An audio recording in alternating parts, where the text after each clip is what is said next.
সারা রাত জেগে থাকা একজন মানুষের ক্যারেক্টার হতে পারে না। তুমি যেহেতু ছাত্র, তোমাকে পড়ালেখা করতে হবে এবং কি পর্যাপ্ত পরিমাণ ঘুমাতেও হবে। এখন এই যে যে ঘুমের ব্যাপারটা, এটা তুমি কি করবা? টাইমটা হতে পারে এরকম যে তুমি 12টা থেকে 4টা পর্যন্ত ঘুমাবা। তাহলে এই জায়গায় আমি কয় ঘন্টা? 4 আওয়ার্স। আবার ধরো সকালবেলা ফজরের নামাজ পড়ার পর তুমি 6টা থেকে 8টা পর্যন্ত ঘুমাবা, তাহলে এই জায়গায় 2 আওয়ার্স। তাহলে আমাদের কত হলো টোটাল? 6 ঘন্টা বা 6 আওয়ার্স। এই 6 ঘন্টা তুমি ঘুমাবা। সারা রাত জেগে থাকলে পরা তাকে সাধারণত সাধারণ মানুষ বলে না।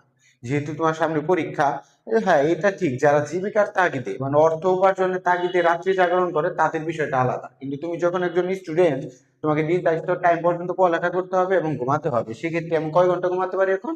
6 ঘন্টা। এই যে তুমি 2 ধাপে ঘুমাবা। ধরো তুমি যে কাজটা 12টা থেকে 2টা পর্যন্ত করতা, মানে 2 ঘন্টা করতা, সেই কাজটা তুমি 6টা থেকে 8টা পর্যন্ত করবা, অথবা 8টা থেকে 10টা পর্যন্ত করবা। সময় পার্থক্যটা কোন জায়গায়? ওই সময়টাকে তুমি এই জায়গায় নিয়ে আসলা, আর ওই সময়টাই তুমি ঘুমাবা। তোমার মস্তিষ্কের একটা বিশ্রামের দরকার আছে।